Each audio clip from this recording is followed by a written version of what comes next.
Hello बच्चों, कैसे हो आप सब लोग। तो भाई मैं हूँ ज्योति गुप्ता।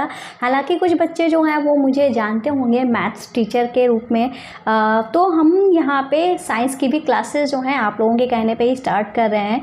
फ़िलहाल आज जो है वो हमारा फर्स्ट चैप्टर है 7th क्लास का है। बुक रहेगी हमारी NCERT। ठीक है, तो पहला चैप्टर जो है उसका नाम क्या है? उसका नाम है पादपों में पोषण। ठीक है, ये हमारा पहला चैप्टर है। तो चलिए स्टार्ट करते हैं अपनी क्लास। तो सबसे पहले हमारी क्लास में क्या आएगा? परिचय आएगा। तो परिचय में हमारा क्या दिया गया है? सभी जीवों को जीवित रहने के लिए भोजन की आवश्यकता होती है। इस बात का मतलब क्या है? तो भाई इस बात का मतलब हुआ कोई भी जीव हो, चाहे छोटे से छोटा जीव हो या बड़े से बड़ा जीव हो, कोई भी जीव हो जिसमें जान है, उसको जीने के लिए क्या करना पड़ता है भाई? भोजन की आवश्यकता होती है। भोजन मतलब जो वो ग्रहण करता है, जिससे वो अपना जीवन यापन करता है।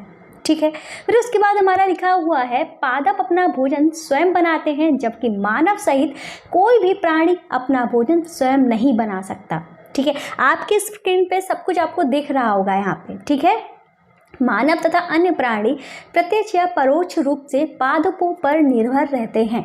इस बात का मतलब क्या हुआ?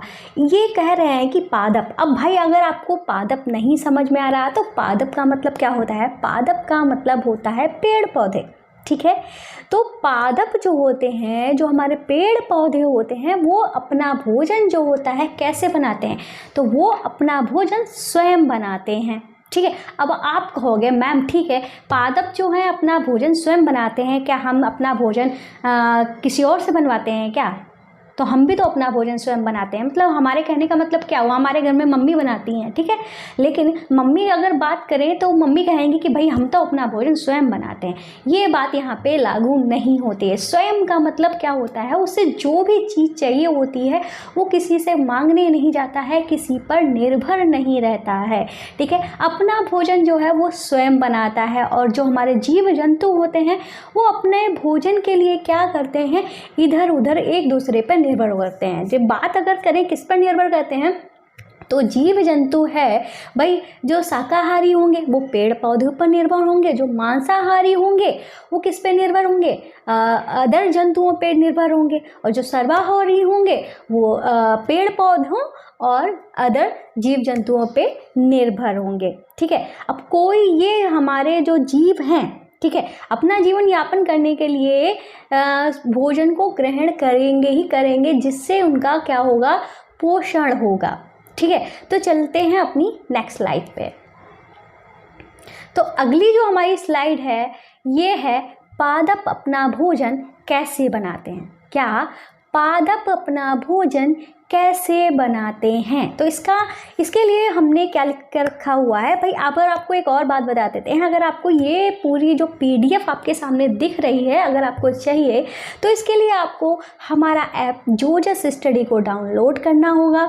ठीक है, और वहाँ पे आपको अपनी सारी बुक्स और सॉल्यूशंस और नोट्स वगैरह सब कुछ आपको फ्री में प्रोवाइड कराया जा रहा है। वहाँ से आप इस PDF को ले लीजिएगा। ठीक है, तो चलते हैं। यहाँ पे क्या लिखा हुआ है? केवल पादप ही ऐसे सजीव हैं जो जल, कार्बन डाइऑक्साइड एवं खनिज की सहायता से अपना भोजन स्वयं बना सकते हैं। मतलब पादप जो हैं उनको भोजन बनाने के लिए वो क्या करते हैं? तो भाई क्या करते हैं भाई? उन्हें भोजन बनाने के लिए कार्बन डाइऑक्साइड चाहिए होती है, जल चाहिए होते हैं। ठीक है, और ये खनिज जो होते हैं उनकी सहायता से ही अपना भोजन जो होता है वो स्वयं ही बना लेते हैं। उन्हें किसी अतिरिक्त की आवश्यकता नहीं होती है, किसी और पर निर्भर होने की आवश्यकता नहीं होती है।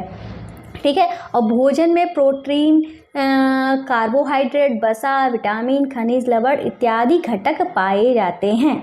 ठीक है, अब भोजन की बात करते हैं। ये चीज़ जो है आपने 6th क्लास में पढ़ी होगी अच्छे से कि भोजन में क्या क्या होता है, जो हमारी बॉडी के लिए, जो हमारी एनर्जी के लिए, ठीक है, जो हमारी ग्रोथ के लिए आवश्यक होता है वो क्या होता है? वो कुल 5 चीज़ें होती हैं। क्या क्या होती हैं?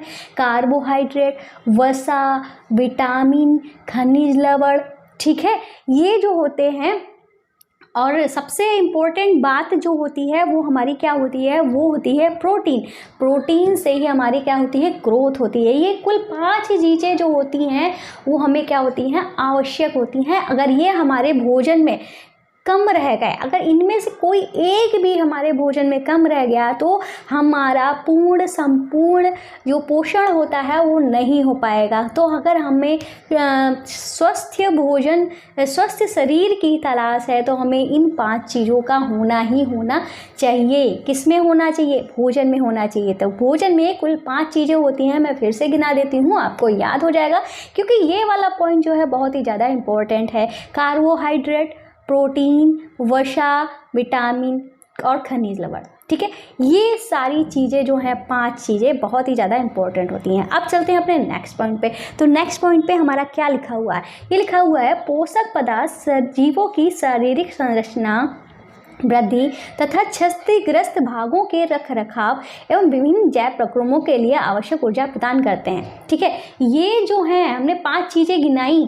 ठीक है, यही हमारे क्या है, पोषक पदार्थ बोले जाते हैं। ठीक है, अब पोषक पदार्थ क्या होते हैं, ठीक भाई, जो हमें पोषण देता है वही हमारे क्या होते हैं, पोषक पदार्थ होते हैं। ये 5 चीज़ें जो मैंने गिनाई हैं यही आपकी क्या है, पोषक पदार्थ हैं। तो जैसे मैंने आपको क्या बताया था, शारीरिक वृद्धि के लिए, हमारी ग्रोथ के लिए, हमारी स्ट्रेंथ के लिए, ठीक है, ये 5 चीज़ें जो होनी हमारे भोजन में होनी बहुत ज़्यादा ज़रूरी हैं। ठीक है, चलते हैं अपने नेक्स्ट स्लाइड पे। तो इस स्लाइड में हमारा क्या लिखा हुआ है, इसमें लिखा हुआ है सजीवों द्वारा भोजन ग्रहण करने एवं पोषक पदार्थों के उपयोग की विधि को पोषण कहते हैं। इस बात का मतलब क्या हुआ, मतलब जो सजीव है, ठीक है, सजीव का मतलब जो जीवित है। ठीक है, ये जब भोजन, ये जो हमारा ये 5 चीज़ों वाला जो भोजन है, जिसमें ये 5 चीज़ें उपस्थित होती हैं, इससे निर्मित जो भोजन होता है, ठीक है, इसको ग्रहण जब हम करते हैं, इन पोषक पदार्थों को जब हम ग्रहण करते हैं तो इसी चीज़ को हम क्या कहते हैं, पोषण कहते हैं। ठीक है, तो क्या हुआ, हमने आपको क्या बताया, जब हम पोषक पदार्थों को ग्रहण करते हैं या कोई सजीव इन पोषक पदार्थों को ग्रहण करता है तो इस क्रिया को ही या इसी चीज़ को ही हम क्या कहते हैं, पोषण कहते हैं। आपको ये बात भी अच्छे से समझ में आ गई होगी। तो भाई अगला जो पॉइंट है, पोषण विधि। ठीक है, तो पोषण विधि जो होती है वो हमारी कुल कितने टाइप की होती है, तो पोषण विधि जो होती है वो हमारी कुल 2 टाइप की होती है। एक होती है स्वपोषी, एक होती है विषमपोषी, या हम कहते हैं एक स्वपोषण या विषम पोषण। स्वपोषी क्या होते हैं, तो स्वपोषी वो होता है जो जीव अपना भोजन स्वयं बना सकते हैं, वो उनको क्या कहते हैं, स्वपोषी कहते हैं। मतलब जो जिन जीवों ने अपना भोजन खुद पर ही निर्भर होकर बनाया, किसी और पर निर्भर नहीं हुए, तो उन्होंने अपना पोषण स्वयं किया, तो इसको क्या कहेंगे, स्वपोषी। जिन्होंने अपना पोषण स्वयं किया, ठीक है, वो स्वपोषी हुए। और जो जीव अपने पोषण के लिए अन्य जीव जंतुओं पर निर्भर रहते हैं, ठीक है, या कह लो वे जीव जो पादपों द्वारा संश्लेषित भोजन को ग्रहण करते हैं, तो उन्हें क्या कहते हैं, विषमपोषी कहते हैं। ठीक है, क्या कहते हैं, विषमपोषी कहते हैं। मैं आपको फिर से समझा दूँ विषमपोषी क्या है। ठीक है, आपको अगर नहीं समझ में आया भाई, जैसे कि हम अगर बात करते हैं स्वपोषी की, स्वपोषी में क्या कौन आए, पादप आए, मतलब पेड़ पौधे आए। और विषमपोषी में जीव जंतु आए। जीव जंतु में जैसे जानवर हुए, ये कवक, शैवाल और ये सब अलगाई वगैरह, और ये हम ह्यूमन विंग्स, ये सब जो हैं ये क्या हैं, विषमपोषी हैं। ठीक है, या हम क्या करते हैं, इस पॉइंट में यहाँ पे क्या लिखा हुआ है, यहाँ पे लिखा हुआ है जीव जंतुओं पेड़ पौधों द्वारा संश्लेषित भोजन। पेड़ पौधे क्या करते हैं भाई, अपना क्या बोलते हैं, अपना स्वपोषण करते हैं, साथ में हम लोगों के लिए भी भोजन का निर्माण करते हैं। मतलब उनके द्वारा संश्लेषित जो भोजन होता है उसको भी हम ग्रहण करते हैं। तो इससे क्या होता है, हमारा पोषण होता है, इसी को ही हमने किस पे निर्भर के हुए, हम निर्भर हुए पेड़ पौधे पे। इसका मतलब क्या हुआ, ये हमने क्या किया, हम क्या हो गए, विषमपोषी, किस पे, किसी और पे निर्भर हुए हैं ना, इसलिए ये हम क्या हुए, विषमपोषी हुए। ठीक है, तो इतना जो है आपको समझ में आ गया होगा। अब चलते हैं नेक्स्ट पॉइंट पे। बिल्कुल आपको डीपली से समझा रहे हैं, हम एक पॉइंट को 10-10 बार कनेक्ट करके जो है मैं पढ़ा रही हूँ। हो सकता है ये क्लास जो है लंबी हो जाए, कोई नहीं, आप पूरी क्लास देखिएगा आराम से, आपको मज़ा भी आएगा साथ के साथ। तो अगली जो स्लाइड है इस पर क्या लिखा हुआ है, ध्यान से पढ़िए। इस पे लिखा हुआ है प्रकाश संश्लेषण, पादपों में खास संश्लेषण का प्रक्रम। मतलब इन्होंने अब किसकी बात की है, प्रकाश संश्लेषण की बात की है। और आपको बता दें प्रकाश संश्लेषण जो है कहाँ होता है, कौन करता है, किसके साथ होता है, तो भाई प्रकाश संश्लेषण शब्द जो है वो रिलेटेड है सिर्फ वो रिलेटेड है सिर्फ पादपों से। पेड़ पौधे ही क्या करते हैं, पादप ही क्या करते हैं, प्रकाश संश्लेषण करते हैं।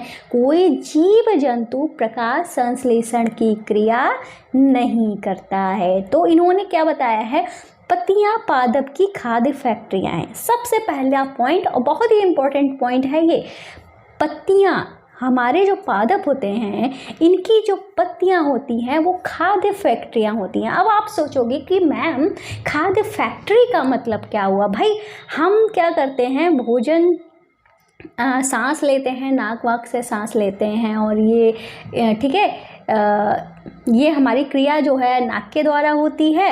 लेकिन इसका मतलब ये नहीं कि हम नाक को खाद्य फैक्ट्री बोल दें या मुंह को खाद्य फैक्ट्री बोल दें, ऐसा कुछ नहीं। हम तो विषमपोषी हैं, दूसरों पे निर्भर करते हैं। पर ये जो हमारे पेड़ पौधे होते हैं इनकी जो पत्तियां हैं, प्रकाश संश्लेषण में इनका बहुत ही ज़्यादा अहम रोल होता है।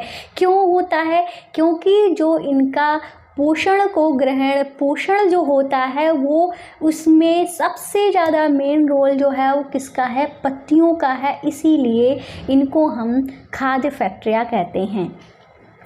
अतः सभी कच्चे पदार्थों जैसे जल, खनिज लवण आदि का पत्तियों तक पहुंचना आवश्यक है। जैसे कि कच्चे पदार्थ से मतलब क्या हुआ, भाई कच्चे पदार्थ का मतलब अभी जो हमारे प्रकाश संश्लेषण की क्रिया जो होती है, आपको बता देते हैं, आगे हम पढ़ेंगे। प्रकाश संश्लेषण की जो क्रिया होती है उसमें क्या होता है भाई, हम कार्बन डाइऑक्साइड, ठीक है, और जल की सहायता से क्या करते हैं, सूर्य के प्रकाश और क्लोरोफिल की उपस्थिति में हम ग्लूकोज, हम नहीं मतलब पादप जो होते हैं, ग्लूकोज और ऑक्सीजन का निर्माण करते हैं। किसका निर्माण करते हैं, ऑक्सीजन का निर्माण करते हैं। ठीक है, अब ये सारी क्रिया जो होती है किसके द्वारा संपन्न की जाती हैं, तो वही बात मैं आपको बताना चाहती हूँ। ये जो सारी क्रियाएं हैं वो संपन्न की जाती हैं पत्तियों के द्वारा। क्यों पत्तियों के द्वारा क्यों की जाती है, भाई हमारा पेड़ तो इतना बड़ा है, इसके तने इतने मोटे मोटे हैं, या कह लो छोटा पेड़ है तो उसमें भी तना, ये सब क्यों नहीं करते। तो पत्तियों में क्या होता है कि वो जब हम इसको माइक्रोस्कोप से देखते हैं, आप यहाँ पे देखोगे, ठीक है, उनमें एक इस तरीके से छिद्र बने होते हैं, छोटे छोटे छिद्र बने होते हैं, जिसको हम क्या कहते हैं, रंध्र कहते हैं। ठीक है, अब कार्बन डाइऑक्साइड जो आती है इन्हें रंध्रों की सहायता से जाती है। ठीक है, सूर्य का प्रकाश हमारी पत्तियों पे ही पड़ता है। तो ये सारी क्रियाएं हैं पत्तियों के द्वारा ही संपन्न होती हैं, इसीलिए इनको खाद्य फैक्ट्रियाँ बोला गया है। फिर इन्होंने बोला क्या है, और जो जैसे कि हमारे जो तने में कुछ सिराएं बनी होती हैं, और जल वगैरह जो है वो हमारा कहाँ से जाता है, जल जो होता है वो हमारी मिट्टी से ही ग्रहण करता है। और क्या होता है कि इन जड़ों की सिराओं से होता हुआ इसके पौधे के सभी भागों में ये जल जो है पहुंच जाता है, जल और खनिज। ठीक है, ये तो हमको यहाँ से मिल गया, मिट्टी से हमको क्या मिल गया, जल और खनिज मिल गया। तो सूर्य का प्रकाश जो है वो हमें सूर्य से मिल गया, और वायु से हमें कार्बन डाइऑक्साइड मिल गई, और पत्तियों में हमारा क्लोरोफिल होता ही है। ठीक है, और उन्हीं छिद्रों की सहायता से ही हमारी ये क्रिया जो है वो संपन्न होती है। फिर इन्होंने लिखा है मृदा में उपस्थित जल एवं खनिज जड़ों द्वारा अवशोषित किए जाते हैं तथा तने के माध्यम से पत्तियों तक पहुंचाए जाते हैं। ये बात जो है मैंने आपको समझा दी है, ठीक है। पत्ती की सतह पर उपस्थित सूक्ष्म छिद्रों द्वारा वायु में उपस्थित कार्बन डाइऑक्साइड प्रवेश करती है, इन छिद्रों को रंध्र कहते हैं। ये बात भी मैंने आपको समझा दी। जो पत्तियों पे जो छिद्र छोटे छोटे बने होते हैं, हमको वो आँखों से नहीं दिखेंगे, उनको हम माइक्रोस्कोप से ही देख सकते हैं, ठीक है। इन्हीं छिद्रों की सहायता से क्या होता है, ये जो कार्बन डाइऑक्साइड है इन्हीं छिद्रों से प्रवेश करती है और इन्हीं छिद्रों से ही ऑक्सीजन बन के बाहर निकलती है, ठीक है। तो इन छिद्रों को क्या कहते हैं, रंध्र कहते हैं। ये पॉइंट भी बहुत ही ज़्यादा इम्पोर्टेंट है। चलते हैं हम नेक्स्ट स्लाइड पे। तो अगली जो स्लाइड है उसमें हमारा क्या लिखा गया है, इसमें जो लिखा गया है जल एवं खनिज वाहिकाओं द्वारा पत्तियों तक पहुंचाए जाते हैं, ठीक है। तो किनके द्वारा पहुंचाए जाते हैं ये बात भी मैंने आपको समझा दी। वाहिकाएं जो बनी होती है, शिराएं जो मैंने बोली हैं, इन्हीं के द्वारा जल और खनिज मिट्टी में होता है। मिट्टी में जड़ें हमारी होती हैं पौधे की, उन्हीं के द्वारा फिर उन स्टेम हमारी जो तना होता है उसमें वाहिकाएं जो बनी होती है, शिराएं जो बनी होती है, उन्हीं से पूरे वृक्ष में या पूरे पेड़ पौधे में ये जल और खनिज जो है पहुँचा दिया जाता है। ये वाहिकाएं नली के समान होती हैं। कैसी होती हैं ये वाहिकाएं जो होती है, कैसी होती हैं, नली के समान होती हैं, ठीक है। तथा जड़ तना शाखा में पत्तियों तक फैली होती हैं और ये वाहिकाएं जो हैं पूरे पेड़ पौधे में फैली रहती हैं। फिर लिखा है पत्तियों में एक हरा वर्णक होता है जिसे क्लोरोफिल कहते हैं। तो हमने आपको ये भी बात भी पहले ही समझा दी है, ठीक है। तो पत्तियों में जो हरा वर्णक होता है उसको हम क्या कहते हैं, तो हमारा आंसर होगा क्लोरोफिल। ठीक है, ये बात भी आपको समझ में आ गई होगी, ये बात भी मैंने आपको पहले समझा दी है। फिर लिखा है क्लोरोफिल सूर्य के प्रकाश की ऊर्जा का संग्रहण करने में पत्ती की सहायता करता है, ठीक है। पौधे सूर्य के प्रकाश की उपस्थिति में जल एवं कार्बन डाइऑक्साइड से भोजन बनाते हैं, इसे प्रकाश संश्लेषण कहते हैं, ठीक है। हालांकि मैंने ये बात आपको पहले ही समझा दी है, फिर से मैं आपको समझाए दे रही हूँ, ठीक है। ये क्या कह रहे हैं कि भाई क्लोरोफिल जो होता है वो क्या करता है, क्लोरोफिल जो होता है वो सूर्य के प्रकाश को ग्रहण करने में सहायता करता है। किसकी, पत्ते की सहायता करता है, ठीक है। और खनिज और जल तो हमें मिट्टी से प्राप्त हो जाते हैं जड़ के माध्यम से, ठीक है, वो चीज़ भी हमको मिल गई। अब इन्होंने क्या कहा था, कार्बन डाइऑक्साइड जो है वो प्रकाश संश्लेषण की क्रिया में क्या होता है कि जल और कार्बन डाइऑक्साइड, जल तो हमें मिट्टी से मिल गया, बता दिया मैंने, और कार्बन डाइऑक्साइड हमें कहाँ से मिला, वायु से मिला, ठीक है। मैं बार बार इसलिए बात बता रही हूँ ताकि आपको ये दिमाग में बैठ जाए, ठीक है। एक बार फिर से बता दे रही हूँ, देखो खनिज चाहिए होता है, जल चाहिए होता है, वो हमें कहाँ से मिला, वो मिला हमें मिट्टी से मिला। मिट्टी में कैसे मिला, जड़ों के माध्यम से मिला, जड़ों के माध्यम से हमको जल और खनिज मिल गया। और हमारे तना जो होता है जिसकी सहायता से हमारा पूरा वृक्ष खड़ा होता है, उसमें छोटी छोटी वाहिकाएँ बनी थी, छोटी छोटी नलियाँ बनी होती हैं, उसके माध्यम से ये पूरे वृक्ष में फैले होते हैं। उन्हीं वाहिकाओं के माध्यम से जल और खनिज पूरे वृक्ष में फैल जाता है।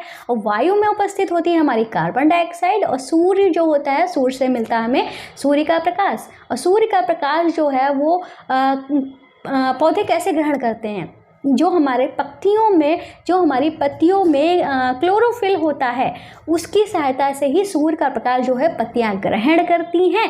तो हमको भाई सूर्य का प्रकाश भी मिल गया, जल भी मिल गया, खनिज भी मिल गया और कार्बन डाइऑक्साइड भी मिल गया, ये सारी चीज़ें जो हैं मिल गया। हमारे पास क्लोरोफिल तो पहले ही सही था।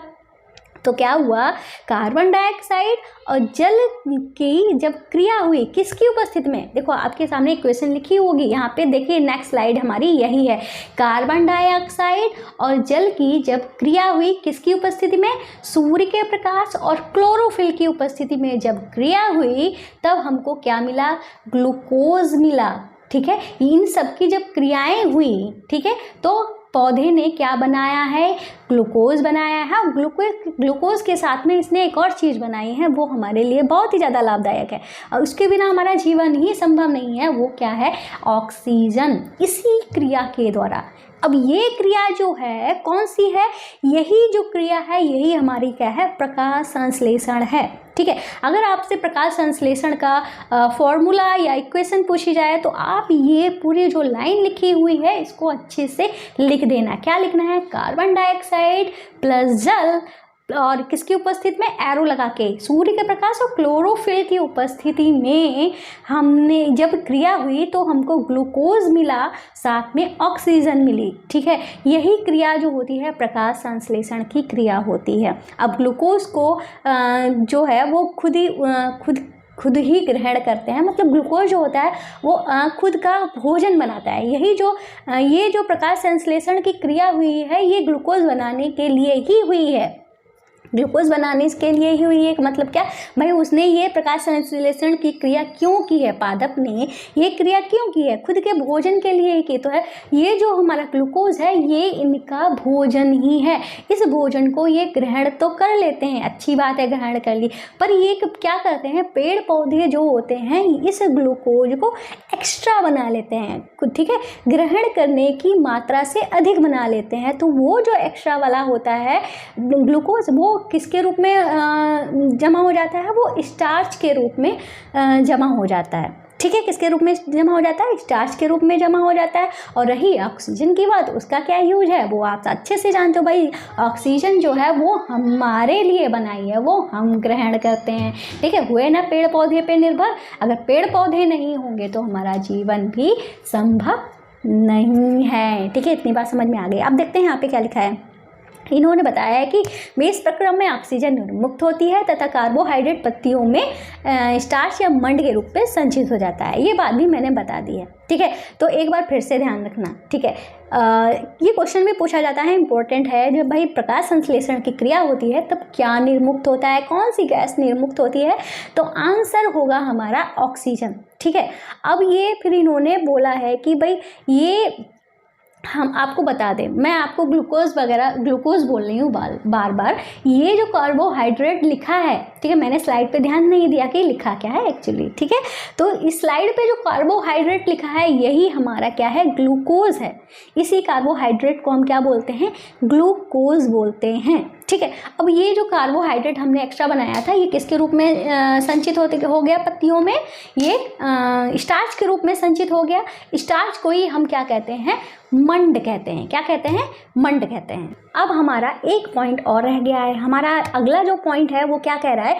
पत्तियों के अतिरिक्त पादपों के दूसरे हरे भाग जैसे हरे तने या हरी शाखाओं द्वारा भी प्रकाश संश्लेषण होता है। अब इन्होंने ये पॉइंट जो है वो अलग लिखवाया है, आपकी बुक में ये पॉइंट अलग से दिया गया है।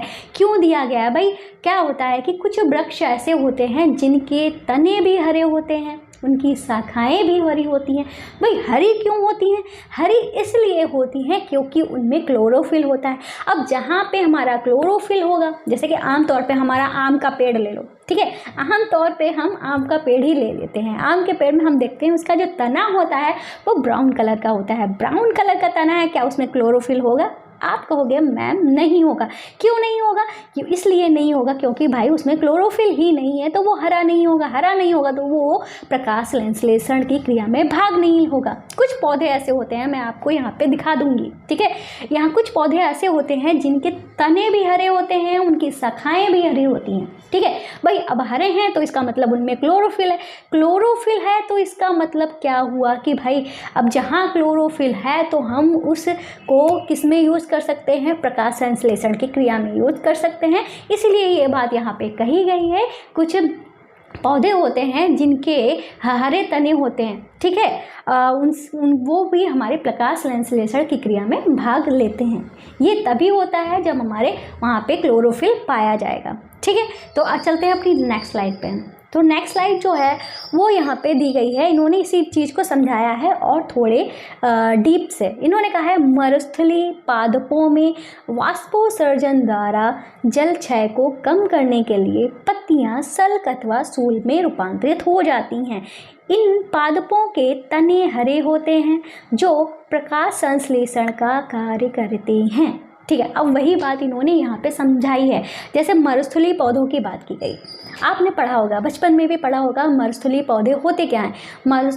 मरुस्थलीय पौधे ऐसे पौधे होते हैं भाई, वहाँ पे मरुस्थल में जानते हैं कि पानी की कमी होती है। जब भाई वहाँ पे पानी की कमी होती है तो क्या होता है भाई, पत्तियों से वाष्पोत्सर्जन होता रहता है। वाष्पोत्सर्जन का मतलब क्या हुआ कि जल जो है वो वाष्प बन के उड़ जाता है, उसका उत्सर्जन हो जाता है, उसको कहते हैं वाष्पोत्सर्जन। जैसे कि हमारे यहाँ पानी की कोई कमी नहीं है तो वहाँ पे वाष्पोत्सर्जन होए ना होए हमें कोई फ़र्क नहीं पड़ता भाई, पानी की कमी नहीं है, इसलिए भाई हमारे यहाँ के सारे पौधों में क्या होता है, पत्तियाँ निकली होती हैं। ठीक है, अब हम अगर कैक्टस का पेड़ अपने घर की सुंदरता बढ़ाने के लिए, अपने लॉन को सुंदर बनाने के लिए लगा देते हैं तो वह बात अलग है। पर मरुस्थल में क्या होता है, जो पेड़ होते हैं चलते वही पेड़ हैं। जैसे कि अगर मरुस्थल में आम का पेड़ लगा देंगे तो वो वहाँ पे नहीं चलेगा। क्यों नहीं चलेगा भाई, वहाँ पे पत्तियों में क्या होता है, वाष्पोत्सर्जन जो है वो ज़्यादा होता है।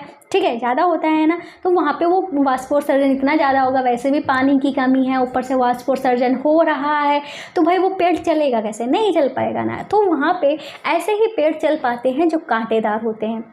जैसे कैक्टस का पेड़ की बात की, आप देखिए यहाँ पे कैक्टस का जो पेड़ आपको दिया गया है, इसका तना जो है वो हमारा कैसा है, ग्रीन कलर का है, और इसमें पत्तियाँ हमको दिख ही नहीं रही हैं। बाई चांस कभी कभी हो जाता है कि यहाँ आमतौर पे यहीं पे ही देखा जाता है, मरुस्थलों में बहुत कम देखा जाता है कि उनमें पत्तियाँ भी उगती हों। ठीक है, क्या होता है कैक्टस के पौधों में ये जो कांटे दिए गए हैं, ये इनकी क्या है, पत्तियाँ हैं। अब ये पत्तियाँ जो हैं कांटे के रूप में रूपांतरित हो गई हैं। क्यों भाई, पत्तियाँ तो वाष्पोत्सर्जन करती हैं, तो क्या इनके पास इतनी कैपेसिटी नहीं है पानी को खर्च करने की कि वो भाई वाष्पोत्सर्जन करा सके, तो ये पत्तियाँ जो है कांटे के रूप में संचित उसमें कन्वर्ट हो गई। ठीक है, कांटे के रूप में कन्वर्ट हो गई हैं ये पत्तियाँ। तो अब क्लोरोफिल किसके पास है, क्लोरोफिल जो है वो किसके पास है, तने के पास में है। तो मतलब अब इन पेड़ों को चलना तो है भाई, इनको कार्बन डाइऑक्साइड भी मिल रही है वायु से, धूप भी मिल रही है, मिट्टी से थोड़ा बहुत जल भी, इनको थोड़ा ही जल चाहिए होता है। ठीक है, खनिज भी मिल रहा है और थोड़ा सा जल चाहिए होता है, वो उनको जड़ों से जल भी मिल गया है। ठीक है, अब ये प्रकाश संश्लेषण कर भी सकते हैं। क्यों कर सकते हैं भाई, जड़ों में क्लोरोफिल है। तो ये जो कैक्टस कांटेदार मरुस्थलीय पौधे जो होते हैं ये प्रकाश संश्लेषण करते हैं, और इनमें प्रकाश संश्लेषण किसकी सहायता से होता है, इन्हीं तनों की सहायता से होता है। आपको समझ में आ गया होगा ये बात। ठीक है, इतनी सी बात को मैं इतना करके समझा रही हूँ। ठीक है, अगर वीडियो पसंद आए तो लाइक ज़रूर कर देना और चैनल को सब्सक्राइब भी कर देना। ठीक है, ऐसे ही मैं पढ़ाने वाली हूँ खूब डीप में जाके। हाँ, हालांकि क्लास जो है वो हमारी लंबी हो जाए उससे कोई फ़र्क नहीं पड़ता, पर आपको क्लास में अच्छा लगेगा। ठीक है, तो अगला पॉइंट जो है वो क्या कह रहा है, ये कह रहा है यदि प्रकाश संश्लेषण नहीं होगा तो क्या होगा। ये कह रहे हैं अगर प्रकाश संश्लेषण नहीं होगा तो क्या होगा। भाई प्रकाश संश्लेषण में हमने देखा कि भाई ग्लूकोज जो बना रहा था वो अपने लिए बना रहा था, जो एक्स्ट्रा हो रहा था कार्बोहाइड्रेट वो पत्तियों में संचित हो जा रहा था, और कहीं ना कहीं उसको इनडायरेक्टली रूप में वो हम ही यूज़ करते हैं उस स्टार्च को। ठीक है, और क्या निर्मुक्त हो रहा था, बताइए आप लोग कमेंट करके बताइए कि क्या निर्मुक्त हो रहा था वहाँ पे। ठीक है, ये जो प्रकाश संश्लेषण की क्रिया हुई थी इसमें निर्मुक्त क्या हो रहा था। तो सबसे इम्पोर्टेंट बात है, इस प्रकाश संश्लेषण की क्रिया में हमको ऑक्सीजन मिल रही थी, ऑक्सीजन मिल रही थी। ऑक्सीजन क्या है, हमारी जीवन प्रदायिनी गैस। ठीक है, अगर वही नहीं होगी तो हम कैसे जिंदा होंगे। अब देखते हैं इन्होंने लिखा क्या है। इन्होंने कहा है कि सभी जीवों का अस्तित्व प्रत्यक्ष अथवा परोक्ष रूप से पादपों द्वारा निर्मित भोजन पर निर्भर करता है। बात तो बिल्कुल सही है भाई, हम कहें कि भैया हम तो अपना भोजन अपने आप ही बनाते हैं, हम तो भैया गैस पे जाते हैं, खाना मतलब सब्जी वब्जी काट कूट के डालते हैं, अपना भोजन स्वयं बनाते हैं, तो वो क्या खुद को सपोसी कह देगा। नहीं भैया, तुम कहाँ से लाए, क्या तुम ये सब्जियां जो लाए हो, या अगर तुम भाई मैं तो नॉनवेज नहीं हूँ, ठीक है, अगर कोई भी नॉनवेज है पर्सन, ठीक है, वो काट पीट के जो भी है काट पीट के अपना भोजन बना रहा है, ठीक है, तो वो कहेगा कि मैंने भी अपना भोजन स्वयं बनाया, मैं तो सोपोसी हूँ। भैया कहाँ से सोपोसी हो, तुमने उस बेचारे जानवर को मारा पीटा काट पीट के गैस पे चढ़ा दिए, तो सोपोसी कहाँ से हो गए। ठीक है, तुम निर्भर खा क्या रहे हो, किसी और को खा रहे हो ना। ऐसे ही अगर हम सब्जियां भी खाते हैं तो भाई पेड़ पौधों को ही काट पीट के खा रहे हैं ना, और हमारी मजबूरी है, पेड़ पौधों को तो खाएंगे काट पीट के, मतलब खाने के लिए बनाए गए हैं तो भाई उनको तो खाएंगे, ठीक है। हालांकि वो भी सजीव हैं, लेकिन जीवित रहने के लिए पेड़ पौधों का खाना ही ज़रूरी है, पर ये ज़रूरी नहीं है कि हम किसी जंतु वगैरह को खाएं काट पीट के, ठीक है। तो खैर ये बात तो छोड़ो। और तो इन्होंने क्या लिखा था, प्रत्यक्ष या अप्रत्यक्ष रूप से हम पादपों पर निर्भर रहते हैं, ठीक है। यदि प्रकाश संश्लेषण नहीं होगा तो पृथ्वी पर जीवन की कल्पना संभव नहीं है, ठीक है। इस बात को ध्यान से रखिए, यदि प्रकाश संश्लेषण नहीं होगा तो पृथ्वी पर जीवन की कल्पना संभव नहीं होगी। क्यों नहीं संभव होगी, सोचो, क्यों नहीं संभव होगी। हालांकि इस बात का आंसर मैं बहुत बार दे चुकी हूँ भाई। हमारी पृथ्वी, मतलब अभी तक शायद कोई भी प्लेनेट ऐसा ढूंढा गया हो जिस पे ऑक्सीजन मिली हो, और हमारी ऑक्सीजन कहाँ से आ रही है, इन्हीं पेड़ पौधों की मदद से ही आ रही है। अब यही ऑक्सीजन हम ग्रहण कर रहे हैं और हम कार्बन डाइऑक्साइड निकाल रहे हैं, ठीक है। अब यही भाई जो ग्रहण कर रहे हैं वो हमको किसने दी, पेड़ पौधे ने। अगर पेड़ पौधे ही नहीं होंगे तो हम ग्रहण क्या करेंगे, ग्रहण ही नहीं कुछ कर पाएंगे तो जिंदा ही नहीं रह पाएंगे, जिंदा ही नहीं रह पाएंगे तो हमारी पृथ्वी पर जीवन की कोई कल्पना ही नहीं की गई, मतलब जीवन होगा ही नहीं, ठीक है। आपको ये बात समझ में आ गई होगी। तो चलते हैं नेक्स्ट स्लाइड पे। नेक्स्ट स्लाइड जो है वो है, कुछ पादपों की पत्तियां गहरी लाल, बैगनी अथवा भूरे रंग की होती हैं।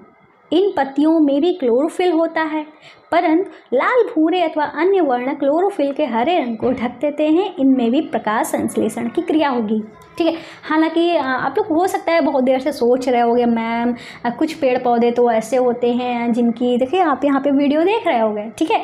कुछ पत्ते जो, मतलब कुछ पौधे जो ऐसे होते हैं जिनकी पत्तियां भी लाल होती हैं, कोई भी कलर की होती है, लाल, पीली, हरी, नीली, ठीक है।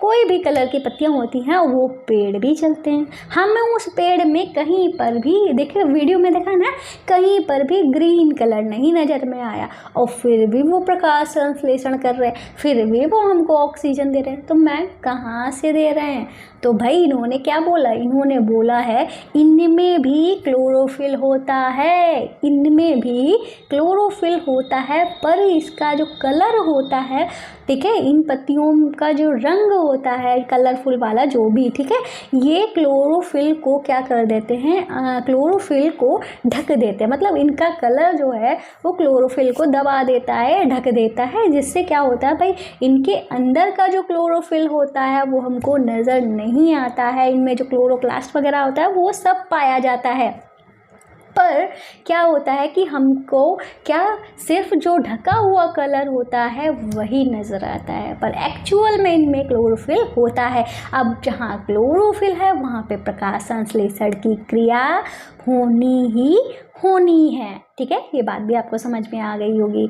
अब चलते हैं नेक्स्ट स्लाइड पे। तो नेक्स्ट स्लाइड जो है अब उस पर लिखा है, गीली दीवारों पर तालाब अथवा ठहरे हुए जलाशय में हरे अब पंखी शैवाल दिखाई देते हैं। इनमें भी क्लोरोफिल होता है, जिसके कारण ये हरे दिखाई देते हैं, ठीक है। और इन्होंने कहा है शैवाल भी प्रकाश संश्लेषण द्वारा अपना भोजन स्वयं बनाते हैं, ठीक है। अब इन्होंने गीली दीवार का नाम लिया है भाई, जहाँ पे हम देखते हैं कि गीली दीवार होती है या कह लो सीलन हो जाती है, वहाँ पे भी हमें हरे कलर का अजीब सा काई टाइप में कुछ दिखाई देता है, ठीक है। और हम जहाँ पे पानी ठहरा हुआ होता है, जहाँ पे जैसे कि तालाब वगैरह में पानी ठहरा ही हुआ होता है, वहाँ पे जैसे कि आप वीडियो में भी देख रहे होंगे, ठीक है, ग्रीन कलर का अजीब सा दिखता रहता है, काई टाइप में ही दिखती ही रहती है, ठीक है। ये भी हमारा ग्रीन कलर का होता है, ठीक है। और जैसे कि यहाँ पे आप देख रहे हो मेढक, जैसे कि है मेढक जो है इस ग्रीन कलर के काई टाइप के पानी में बैठा हुआ है। अब इसको जब हम जूम करते हैं ना तो हमको छोटी छोटी पत्तियाँ दिखाई देती हैं, ठीक है। ये जो हमको ग्रीन कलर दिख रहा है, काई टाइप में दिख रहा है, इसमें भी क्या है, क्लोरोफिल है। ग्रीन कलर आया कहाँ से, ग्रीन कलर जो है वो हमें क्लोरोफिल की वजह से ही दिख रहा है, ठीक है, इनमें क्लोरोफिल है तो इसका मतलब इसमें क्या होगा, प्रकाश संश्लेषण की क्रिया होगी। भाई जहाँ भी क्लोरोफिल होगा, जहाँ भी हमको क्लोरोफिल पाया जाएगा वहाँ पे प्रकाश संश्लेषण की क्रिया होनी ही होनी है। तो इन्होंने कहा है शैवाल भी प्रकाश संश्लेषण की क्रिया करते हैं, ठीक है। और इस प्रकार जो प्रकाश संश्लेषण की क्रिया करते हैं इसका मतलब वो अपना भोजन स्वयं बनाते हैं, ठीक है। ये बात भी हो गई हमारी। अब चलते हैं अपनी नेक्स्ट स्लाइड पे। तो नेक्स्ट स्लाइड जो है उसमें कहा गया है कि पादपों में कार्बोहाइड्रेट के अतिरिक्त अन्य खाद्यों का संश्लेषण, ठीक है। अब क्या है यहाँ पे बोला गया, ठीक है, कार्बोहाइड्रेट के अतिरिक्त अन्य खाद्यों का संश्लेषण, यहाँ पे क्या मतलब है। पहला पॉइंट देखते हैं, प्रकाश संश्लेषण प्रक्रम द्वारा पादप कार्बोहाइड्रेट का संश्लेषण करते हैं, ठीक है। क्या मतलब, संश्लेषण मतलब पैदा करते हैं, ठीक है, उत्पन्न करते हैं, ठीक है। प्रकाश संश्लेषण की क्रिया होती है, इसमें ही पादप क्या करते हैं, कार्बोहाइड्रेट का निर्माण करते हैं। कार्बोहाइड्रेट को हमने क्या बताया था, ग्लूकोज बताया था, एज ए ग्लूकोज बताया था, ठीक है। कार्बोहाइड्रेट कार्बन, हाइड्रोजन, ऑक्सीजन से बनता है। तो अगर आपसे पूछा जाए कार्बोहाइड्रेट जो है वो बनता किससे है, तो कार्बोहाइड्रेट जो है, ठीक है, कार्बन, ठीक है, हाइड्रोजन और ऑक्सीजन से मिलता है, ठीक है। कैसे, हम ये कैसे कह सकते हैं भाई हमारा कार्बोहाइड्रेट जो है, अब जो हमारा ग्लूकोज है वो कार्बन, ऑक्सीजन और हाइड्रोजन से मिलकर बनता है। तो भाई इसका भी प्रमाण है, ठीक है। क्या है कि भाई हम जानते हैं कि ये जो प्रकाश संश्लेषण की क्रिया होती है ये इसमें क्या क्या होता है, किससे होती है, किसकी सहायता से होती है। तो हमने बताया था कार्बन डाइऑक्साइड का फॉर्मूला होता है CO2। CO2 में क्या क्या है, कार्बन है, O का मतलब ऑक्सीजन है, कार्बन ऑक्सीजन तो हो गया। अब हमारे पास दूसरी चीज़ क्या थी, जल का फॉर्मूला क्या होता है, H2O। अब हाइड्रोजन हमारे पास थी नहीं तो जल से मिल गया हमको हाइड्रोजन और O का मतलब ऑक्सीजन। तो भाई कार्बन, हाइड्रोजन, ऑक्सीजन तीनों चीज़ें मिल गई। तो इसमें हमें क्या मिला है, मतलब कार्बोहाइड्रेट जो है किससे मिलकर बनता है, कार्बन, ऑक्सीजन और हाइड्रोजन। और इसके फॉर्मूला की बात की जाए तो ग्लूकोज, भाई कार्बोहाइड्रेट ही हमारा ग्लूकोज होता है। अब यहाँ पे क्या लिखा है, अगला पॉइंट, प्रोटीन नाइट्रोजनी पदार्थ है जिसमें कार्बन, हाइड्रोजन, ऑक्सीजन के अतिरिक्त नाइट्रोजन भी होती है, ठीक है। इन्होंने प्रोटीन के बारे में बताया। तो प्रोटीन जो है किससे मिलती है, हमको बात करते हैं प्रोटीन जो है कैसे बनती है। तो प्रोटीन जो है वो हमारी नाइट्रोजन से बनती है, मतलब ये एक नाइट्रोजनी पदार्थ है, ठीक है। अब इसमें इन्होंने क्या बताया है, इसमें भी कार्बन, हाइड्रोजन, ऑक्सीजन होता है, पर इसके अतिरिक्त इसमें नाइट्रोजन भी होता है, ठीक है। ये अतिरिक्त प्रोटीन में ये अतिरिक्त जो नाइट्रोजन है इसी के कारण ही इसको क्या बोला गया है, नाइट्रोजनी पदार्थ बोला गया है, ठीक है। ये भी आपको समझ में आ गया होगा। अब चलते हैं अपनी नेक्स्ट स्लाइड पे। तो नेक्स्ट स्लाइड जो है इस पे क्या लिखा हुआ है, इस पे लिखा हुआ है पौधे नाइट्रोजन कहाँ से प्राप्त करते हैं, ठीक है।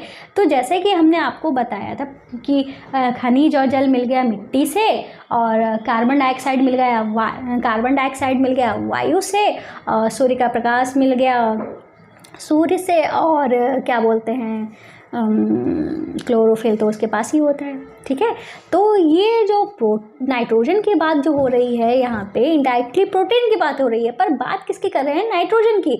नाइट्रोजन जो है कहाँ से प्राप्त होता है भाई, कहने को तो हमारे यहाँ नाइट्रोजन की तो भरमार है, नाइट्रोजन ही हमारे वायु में नाइट्रोजन ही नाइट्रोजन है, पर पौधे क्या करते हैं डायरेक्टली, जैसे कि कार्बन डाइऑक्साइड डायरेक्टली हमारे ले लिए वायु से, ये पौधे जो हैं डायरेक्टली नाइट्रोजन को नहीं लेते हैं, ठीक है, ले भी नहीं सकते हैं। तो इनको घूम फिर के या किसी फॉर्म में कन्वर्ट करके इस तरह इनडायरेक्टली इनको नाइट्रोजन लेना होता है। ये डायरेक्टली कार्बन डाइऑक्साइड की तरह नाइट्रोजन को नहीं ले सकते हैं। ये डाउट मेरे भी बचपन में भी रहता था, आपके भी बचपन या आपका भी बचपन है तो आपके मन में भी डाउट रहा होगा, तो ये क्यों नहीं, वायु से क्यों नहीं ले लेते हैं, ठीक है। क्योंकि देखो इन्होंने क्या बोला है, वायु में नाइट्रोजन गैसीय अवस्था में प्रचुर मात्रा में पाई जाती है, परंतु पादप इसका अवशोषण इस रूप में नहीं कर सकते हैं, ठीक है।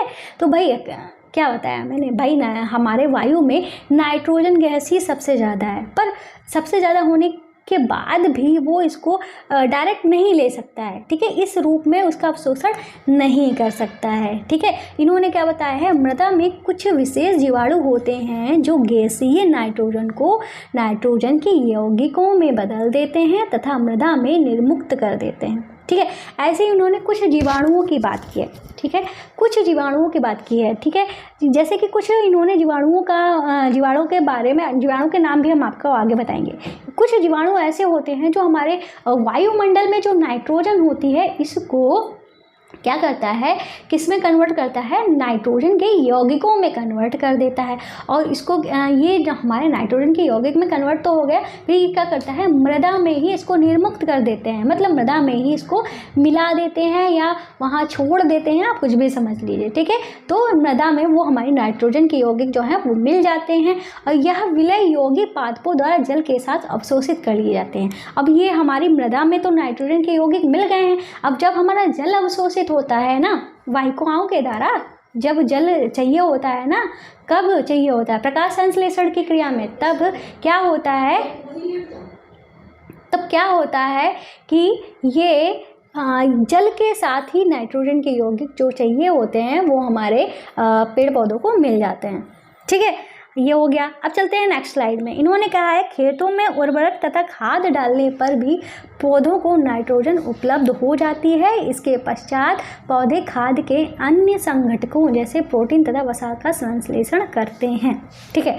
अब जब हम क्या होता है, कभी कभी हो जाता है कि मृदा को, हमारी मिट्टी को नाइट्रोजन की काफ़ी आवश्यकता होती है पर वो वायुमंडल से तो ले नहीं सकता, तो क्या होता है कि कभी कभार जीवाणु जो है इतना अपना वर्क नहीं करते हैं, ठीक है, या कह लो कुछ भी आप मान सकते हो, ठीक है। हमारे जो मृदा है उसको, मृदा का मतलब समझ लो मिट्टी, ठीक है, मृदा है जो उसको काफ़ी ज़्यादा नाइट्रोजन की आवश्यकता है, जितनी उसे चाहिए होती है उतनी नाइट्रोजन उसके पास नहीं है।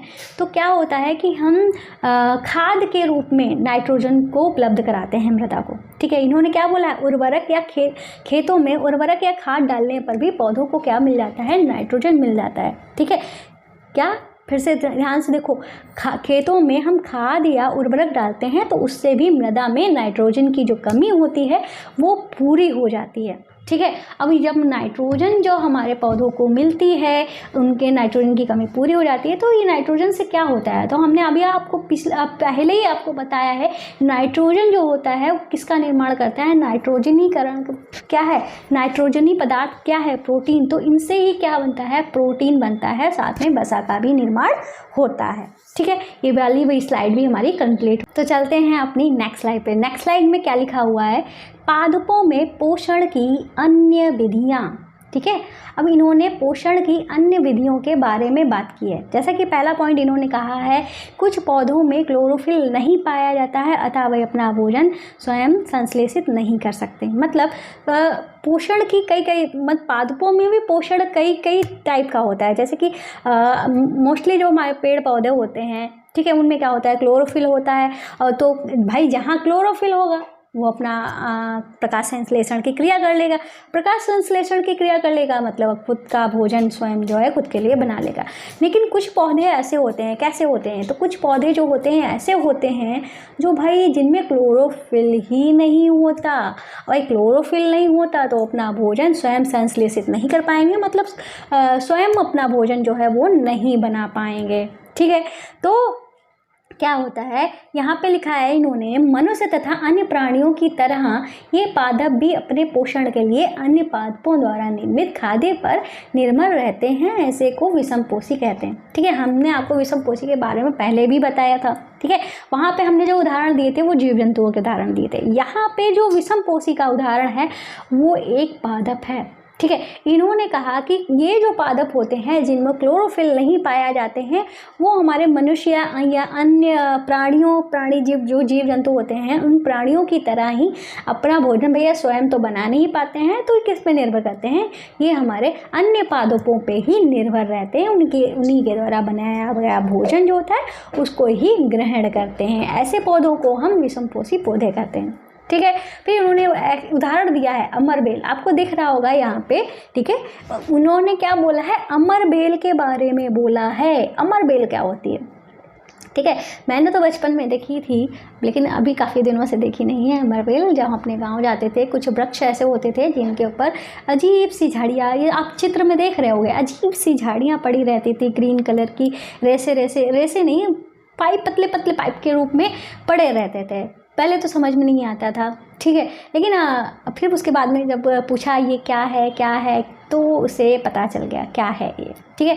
अब हम आपको बताते हैं है क्या ये। अमरवेल जो होता है, ये पादों इनमें दिखने में तो हमको हरी दिखती हैं, ठीक है, इनका कलर जो होता है वो ग्रीन ही टाइप में होता है ये, पर क्यों होता है ग्रीन, ये भी आपको बताएंगे। भाई यहाँ पे लिखा है अमरबेल जैसे पादपों में क्लोरोफिल नहीं पाया जाता है, ये अपना भोजन उस पादप से प्राप्त करते हैं जिस पर ये आरोहित रहते हैं। आरोहित का मतलब चढ़े रहते हैं, ठीक है, पड़े रहते हैं, ठीक है।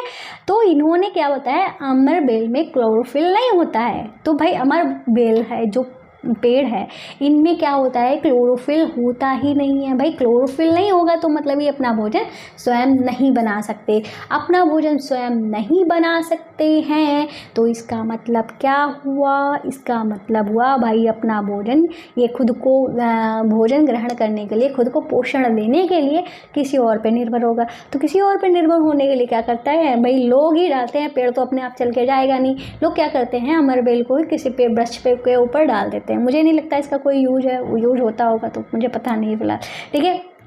तो वृक्षों पे डाल देते हैं। तो क्या करता है, ये जो हमारा पेड़, जिस पेड़ के ऊपर डाला गया है ये, ठीक है, ये अमरबेल जिस पेड़ के ऊपर डाला गया है, तो उस पेड़ ने जो भोजन बनाया था, खुद के लिए जो भोजन बनाया था, वो धीरे धीरे क्या करता है, अमरबेल खुद में ट्रांसफ़र करता रहता है। मतलब कहते हैं ना, खाना किसी और ने बना के रखा, हम चुरा चुरा के खा रहे हैं, ठीक है। तो यही करता रहता है वो, उसके द्वारा, उस पेड़ के द्वारा बनाया गया भोजन खुद ही खा रहा है, ठीक है। तो अमरबेल जो है क्या कर रहा है, दूसरे का बना हुआ भोजन जो है वो खा रहा है। तो भाई जो भोजन खा रहा है दूसरे का बना हुआ, ठीक है, तो उसको क्या कहेंगे, परजीवी। क्या कहेंगे, परजीवी। मतलब भाई हम दूसरे पर डिपेंड हो रहे हैं ना, दूसरे पर डिपेंड हो रहे हैं, दूसरे की चीज़ खाकर हम जीवित रह रहे हैं, तो इसी को क्या कहेंगे, पर का मतलब होता है दूसरा, जीवित मतलब मतलब दूसरे के सहारे हम अपना जीवन यापन कर रहे हैं, तो हम क्या हो गए, परजीवी।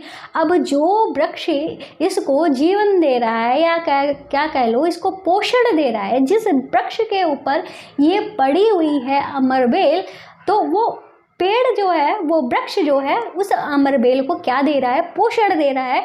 तो मतलब किसी और को पोषण दे रहा है, दूसरे को पोषण दे रहा है, तो इस चीज़ को क्या कहेंगे, परपोषी। मतलब वृक्ष क्या हुआ, परपोषी। जिसके ऊपर अमरबेल पड़ी हुई है वो क्या हुआ, परपोषी। और जो अमरबेल है, जो दूसरे के सहारे जीवित है, उसको क्या कहेंगे, परजीवी। ये होता है डिफरेंस परजीवी और परपोषी में। आपको समझ में आ गया होगा। चलते हैं अपनी नेक्स्ट स्लाइड पे।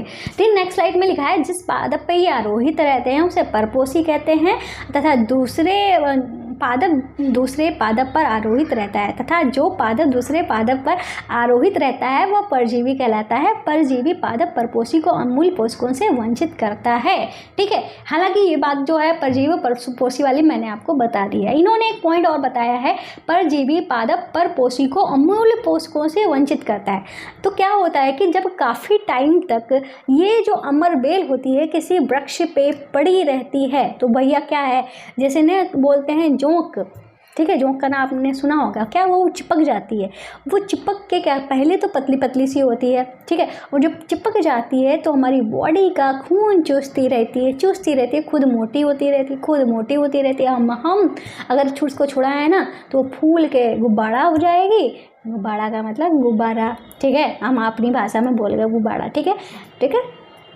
तो यहाँ पे क्या है, खुद फूल कर गुब्बारा बन जाएगी, और उसको जिसका खून चूस रही है भाई उसकी तो हालत ही ख़राब हो जाएगी। ऐसे ही करता है काम अमरबेल जिस वृक्ष में पड़ी होती है, तो भाई उसे क्या है, उसे जब बनाया भोजन खाने को मिल रहा है तो वो क्यों ना खाए, खाते ही रहता है।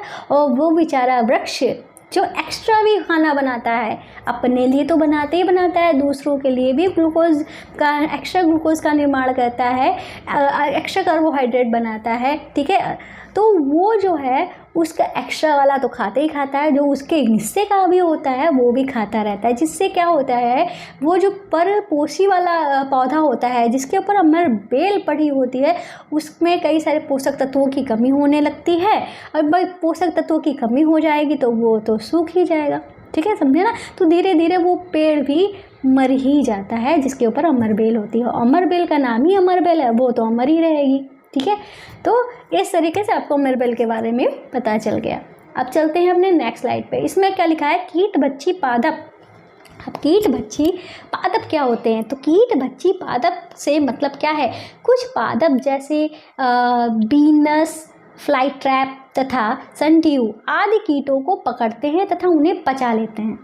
ये क्या करते हैं, समझ में नहीं आया मैम, क्यों नहीं समझ में आया? इसमें क्या है, इन्होंने क्या बताया, कुछ पौधे ऐसे होते हैं, ठीक है, कुछ पौधे ऐसे होते हैं, आपको चित्र में दिख रहा होगा, ठीक है। ये कैसे होते हैं, ये अपना भोजन कैसे करते हैं, कीटों का भक्षण करके, ठीक है। इनकी बनावट भी कुछ इस तरीके की होती है, भाई कीट वीट इनके पास अगर आते भी हैं तो उनको वो पकड़ लेते हैं, जकड़ लेते हैं, वो पचा जाते हैं। उससे क्या मिलता है, इन्हें प्रोटीन मिलता है, या डायरेक्टली करो इनके अंदर की जो नाइट्रोजन की कमी होती है वो पूरी होती है। इस तरीके से वो अपने नाइट्रोजन की कमी को पूरा करते हैं। इन्होंने आगे क्या लिखा है, घटपर्णी पौधे में पत्ती घड़े के समान संरचना में रूपांतरित हो जाती है। पत्ते का शीर्ष भाग घड़े के ढक्कन से बनता है।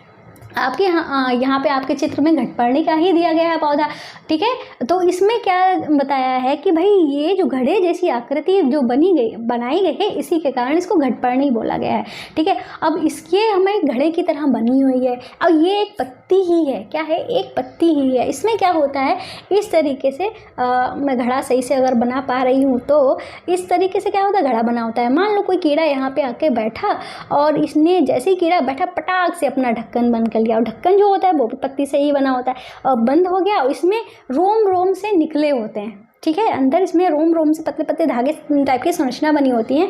अब जैसे ही कीड़ा इसके अंदर आता है वो उस कीड़े को जकड़ लेता है और पटाख से ढक्कन इसका बंद हो जाता है। अब कीड़ा फड़फड़ाएगा, क्या करे, कितना क्या करेगा, कोशिश बेचारा, वो उसी में मर जाएगा, और उसको सारा उसका जो अंदर का प्रोटीन वगैरह जो होती है वो चूस लिया जाता है, और उसके अंदर की मतलब कमी जो होती है वो पूर्ति होती है उससे, ठीक है। ये होता है घटपर्णी का पौधा। आपको आ गया होगा समझ में। और चलते हैं नेक्स्ट स्लाइड पे। इन्होंने कहा है, अच्छा इन्होंने यही बात बताई है जो मैंने आपको बताई है, घड़े के अंदर अनेक रोम होते हैं जो नीचे की ओर मुड़े होते हैं, अर्थात अधोमुखी होते हैं। मतलब इसके रोम जो होते हैं इस तरीके से, पहले तो ऐसे होते हैं, फिर जब कोई कीड़ा फंसता है ना तो ऐसे पकड़ के जकड़ लेता है, इस चीज़ को बोला है इन्होंने। फिर उन्होंने कहा है जब कोई कीट घड़े में प्रवेश करता है तो उसके रोमों के बीच में फंस जाता है। घड़े में उपस्थित पाचक रस द्वारा कीटों का पाचन होता है, तो क्या वो फंस जाता है, तो भाई उसमें जो पाचक रस होते हैं वो निकलते हैं, ठीक है। उन्हीं के द्वारा इसका पाचन वाचन कर लिया जाता है, ये बात भी मैं आपको बता गई हूँ। और फिर उन्होंने बोला है कीटों का भक्षण करने वाले ऐसे पादप कीट बच्ची पादप कहलाते हैं। मतलब इस तरह के जो पेड़ पौधे होते हैं जो कीटों का भक्षण करते हैं, ऐसे को हम क्या कहते हैं, कीट भक्षी पादप बोलते हैं। क्या बोलते हैं, कीट भक्षी पादप बोलते हैं।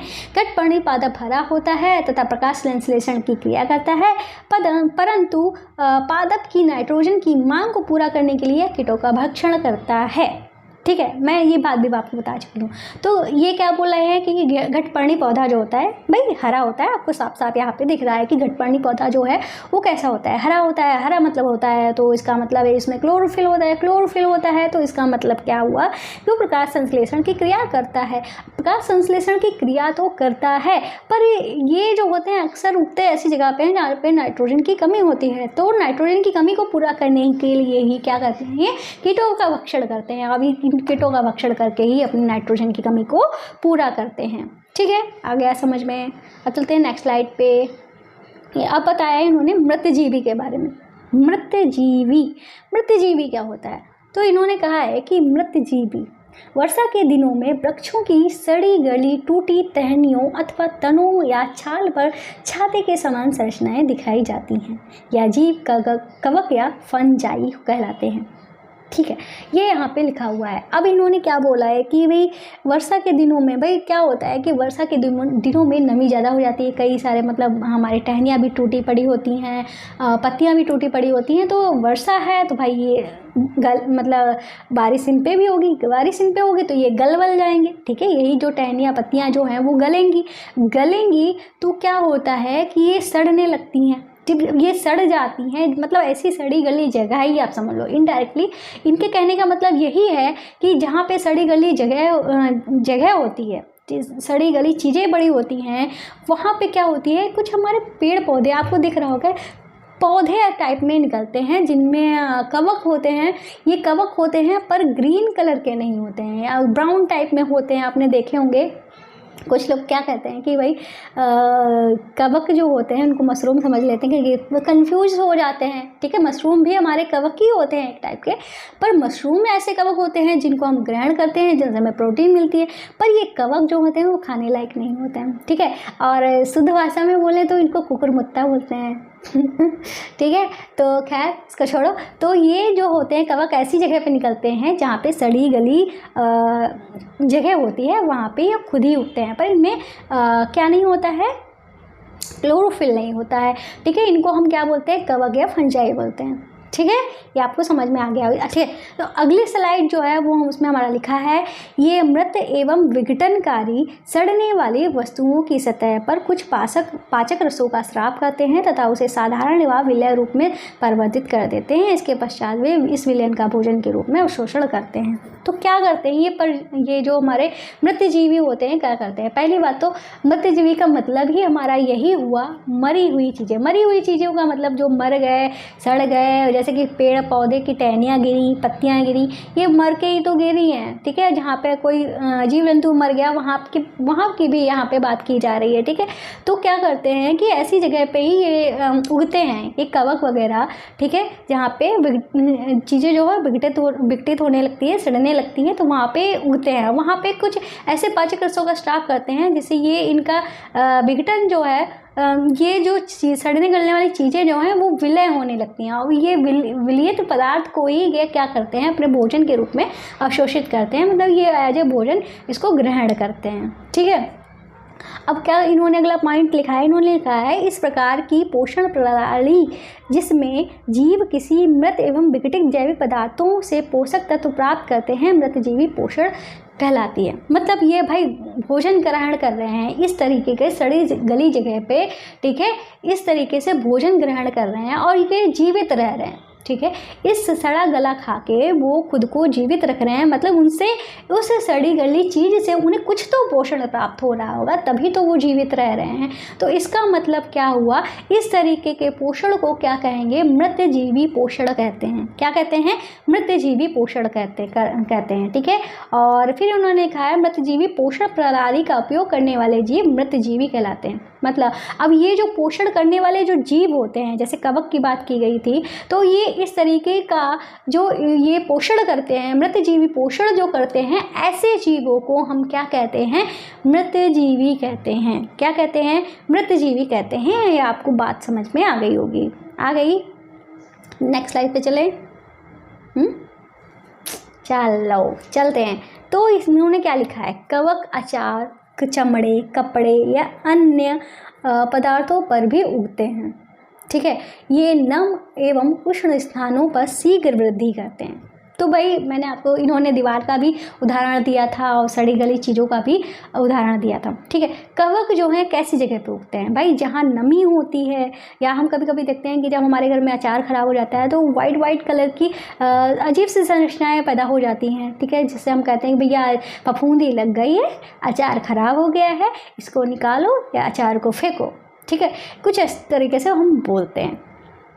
ठीक है, तो यही जो संरचनाएं हो जाती है, या कहते हैं कि भाई ब्रेड जो होती है वो गीली हो गई, या रोटी गीली हो गई, या ब्रेड काफ़ी दिन रखे ख़राब हो गई, उस पर अजीब सी संरचनाएं बन जाती हैं। आप यहाँ पे चित्र पे भी देख रहे होगे, तो कुछ उगने सा लगता है, फफूंदी टाइप से आ जाती है। तो ये ही हमारे क्या होते हैं, कवक होते हैं। तो कैसे स्थानों पर कवक होते हैं, जहाँ नम नमी होती है, ठीक है।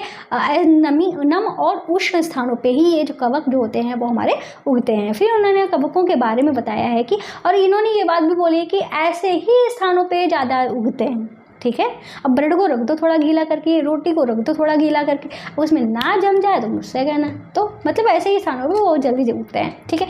तो अब इन्होंने क्या बोला है, कवकों की वृद्धि के लिए वर्षा ऋतु सबसे अच्छी परिस्थितियाँ प्रदान करती हैं। भाई वर्षा ऋतु क्यों इनके लिए अच्छी है, भाई बारिश होगी तो भाई नमी बढ़ेगी तो जो ज़मीन में फालतू चीज़ें जो उनकी सफाई नहीं होती है, जो चीज़ें ज़मीन पे पड़ी हैं वो पड़ी हैं, ठीक है। तो वहाँ पे जब बारिश में क्या होगा, नमी ज़्यादा बनेगी तो नमी में ही क्या होते हैं, कवक पैदा होते हैं। तो ऐसे स्थानों पर इनकी वृद्धि जो है ज़्यादा होती है। फिर इन्होंने कहा है कवकों के बीजाणु वायु में उपस्थित होते हैं, ठीक है। और जब ये किसी नम अथवा उष्ण जैविक पदार्थ पर बैठते हैं तो वे अंकुरित होकर एक नए कवक को जन्म देते हैं। तो आपके दिमाग में ये भी आ रहा होगा क्वेश्चन, भाई ये कवक कहाँ से आते हैं। तो हमारी जो वायु है, हमारे जो वायुमंडल है, इसमें क्या होते हैं कि हमको भाई आंखों से तो देखेगा नहीं, ठीक है। तो इसके लिए हमें क्या चाहिए होगा, समझ गया क्या चाहिए होगा। तो क्या होगा, ये इनमें क्या हो, हमारी जो वायु होती है इसमें कवक के बीजाणु होते हैं। अब आप कहोगे कवक के बीजाणु भी होते हैं, भाई कवक एक तरीके का पौधा ही तो होता है जिसपे क्लोरोफिल नहीं होता है, ठीक है।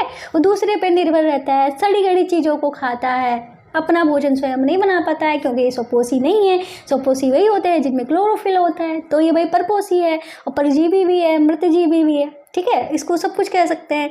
तो भाई ये जो है हमारे वायु में इनके बीजाणु घूमते हैं। भाई इसने जहाँ नमी को देखा, अब जैसे क्या कहते हैं ना, जहाँ मक्खी ने गंदगी को देखा वहाँ पे बैठ गए, ऐसे बीजाणु कवक भी है, जहाँ पे नमी को देखा और यहाँ पे लगा कि यहाँ पे थोड़ी सर्दी गड़ी। अब ये नमी का मतलब ये नहीं कपड़े भीगे पड़े वहाँ पे कवक लग गए। अब कपड़े भीगे पड़े तो वो सूखेंगे है ही। अब जहाँ पे कई दिनों से नमी बनी हुई है, ठीक है, वहाँ पे जाएगा और बैठेगा, बीजाणु है तो भाई तो अंकुरित हो जाएगा, वहाँ पे कवक मतलब फंजाई लगने लगेगी। आ गया समझ में। फिर लिखे हैं ये कवक पादपों जंतु एवं मनुष्य में अनेक प्रकार से रोग उत्पन्न करते हैं। मतलब अगर भाई रोटी है जिस पे कवक लगा हुआ है, जो ब्रेड है जिस पे भाई फंगस वही कवक लगा हुआ है, क्या आप उस ब्रेड को खा लोगे? आप कहोगे हाँ भाई मैं तो खा लूँगा। तो खा लोगे कि तो हॉस्पिटल भी जाने के लिए तैयार भी हो जाओ, हैं। तो भाई ऐसी चीज़ों को खाने से पहले मैं 10 बार सोचना चाहिए, ठीक है। पहली बात तो खाना ही नहीं चाहिए, फेंक देना चाहिए, ठीक है। दूसरी बात है अगर हम खा भी लेते हैं, गलती से भी खा लेते हैं, तो भाई बहुत सारे रोग उत्पन्न करने वाला है। चलते हैं नेक्स्ट स्लाइड पे। अगली स्लाइड जो है वो है हमारी सहजीवी की। सहजीवी क्या होता है? सहजीवी के बारे में इन्होंने बताया है, कुछ जीव एक दूसरे के साथ रहते हैं तथा अपना आवास एवं पोषक तत्व एक दूसरे के साथ बांटते हैं। इसे सहजीवी संबंध कहते हैं। सहजीवी का मतलब क्या हुआ? साथ में जीने वाला, ठीक है, लाइफ पार्टनर ऐसे आप समझ सकते हो। जैसे कि कोई है, आप हैं, आपका फ्रेंड है, आपको कोई एक सब्जेक्ट बढ़िया है, दूसरे को दूसरा सब्जेक्ट बढ़िया है। इसका जो सब्जेक्ट बढ़िया है वो आपका नहीं बढ़िया है, जो आपका बढ़िया है वो उसका नहीं बढ़िया है। तो क्या करते हैं आप लोग, कंबाइन होके वो पढ़ते हैं तो दोनों का भला होता है। इसी को ही क्या कहते हैं? सहजीवी कहते हैं, ठीक है। अब सहजीवी के संबंध की बात हो रही है तो मैं आपको बगुला और भैंस की बात बताती हूँ। बगुला क्यों भैंस की पेट पे बैठा रहता है? ठीक है, आपने क्वेश्चन सुना होगा, बहुत ही इंपॉर्टेंट क्वेश्चन है। सीटेट, ईटेट में, सुपर टेट में बहुत इंपॉर्टेंट क्वेश्चन है। पूछा जाता है बगुला और भैंस का कौन सा संबंध है? तो आंसर होता है कि भैया इन दोनों का सहजीवी का संबंध है। अब सहजीवी का संबंध क्यों है बताओ भाई। तो भाई इनका सहजीवी का संबंध इसलिए कि भैंस के ऊपर होते हैं थोड़े भाई कीड़े वीड़े पड़े होते हैं और बगुला को चाहिए होता है अपना भोजन।